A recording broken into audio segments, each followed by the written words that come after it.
Welcome to MathJoy. In this video, we want to find the value of this expression. 9 times 2 divided by 2 times 9. Which option is correct? A, B, or C? Let's dive in and find out. In this expression, we have two multiplications and one division. According to the order of operations, multiplication and division have equal priority and we have to work from left to right. So first this multiplication, 9 times 2 gives us 18. So 18 divided by 2, then times 9.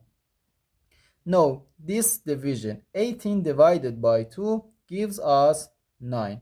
So 9 times 9, which equals 81. So our final answer to this problem is just 81. That means option C is correct.